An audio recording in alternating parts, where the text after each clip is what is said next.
student.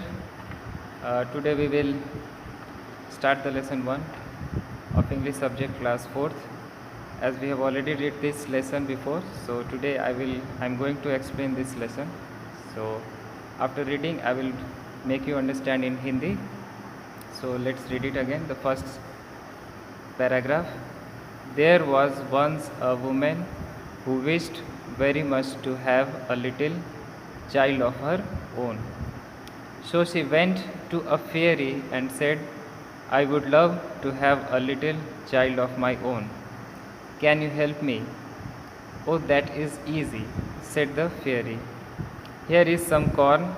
Put it into a flower pot and see what will happen. So student, यहाँ पे क्या कह रहा है कि there was once a woman, एक महिला थी जो चाहती थी कि उसका खुद का एक बच्चा हो. Who wished very much to have a little child of her own.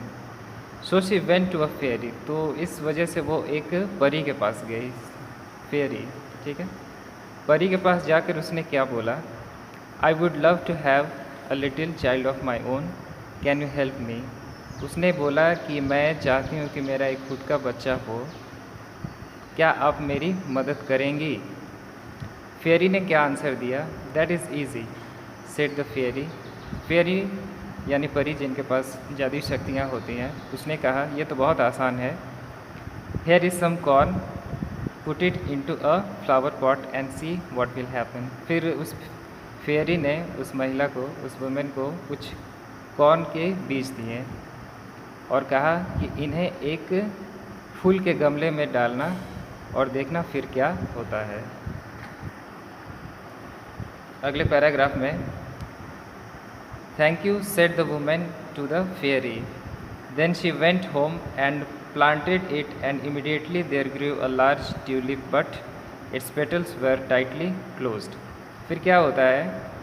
उस महिला ने उस फेरी को धन्यवाद जताते हुए वहाँ से चली जाती है. फिर और वो घर जाके उन कॉर्न के बीजों को तुरंत एक गमले में लगाकर छोड़ती है और फिर अचानक से क्या होता है कि उसमें से एक ट्यूलिप एक किस्म का फूल होता है जो कप शेप्ड होता है.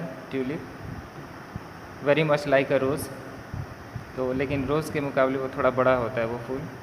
तो उसका एक प्लांट उग गया और एक फूल भी उसमें उगा जिसे ट्यूलिप बोलते हैं. लेकिन वो ट्यूलिप के जो पेटल्स थे, पंखुड़ियाँ थी, वो टाइटली क्लोज थी, काफ़ी कस के बंधे हुए थे. अगले पैराग्राफ में, it is a beautiful flower said the women and she kissed the colored petals and while she did so the flower opened into a tulip. Within the flower sat a very graceful little girl. फिर क्या होता है? वो महिला उस tulip के फूल को, उस बर्ड को देखकर कहती है कितना सुंदर है ये, कितना सुंदर फूल है ये. और उस फूल को, उस बर्ड को वो किस करती है और जैसे ही उसने किस किया वैसे ही वो बर्ड जो है खिल जाता है. वो ट्यूलिप फ्लावर जो है पूरी तरीके से खिल जाता है और उस फूल के अंदर में एक छोटी सी प्यारी लड़की बैठी हुई रहती है. सो यहाँ पे आप ग्लॉसरी में देख सकते हैं 2 वर्ड्स है जिसका मीनिंग यहाँ पे दिया हुआ है. फर्स्ट है tulip, a large cup shape flower. ठीक है, जो ट्यूलिप जो फ्लावर होता है उसका जो शेप होता है एक कप के समान होता है, बड़ा सा. And the second word is graceful. Graceful का मतलब क्या होता है? Beautiful form. That means something which is beautiful. चलिए अगले पेज में चलते हैं. Okay. She was as tall as the woman's thumb so she gave her the name Thumbelina. अब क्या होता है कि जो लड़की थी उस फूल के अंदर में, वो इतनी छोटी थी, किसी अंगूठे के बराबर, हाथ के अंगूठे के बराबर वो छोटी सी थी. तो उस महिला ने उस बच्ची को नाम दिया थम्बलिना.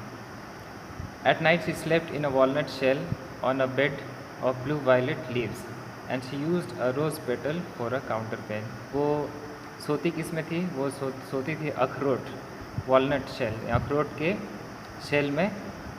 और उसका जो बिस्तर बना हुआ था वो था ब्लू वायलेट लीव्स और उस पर वो rose petal as a counterpane डालती थी और उसके ऊपर वो सोया करती थी. During the day she played in a bowl of flowers. और दिन के समय वो किस में खेला करती थी?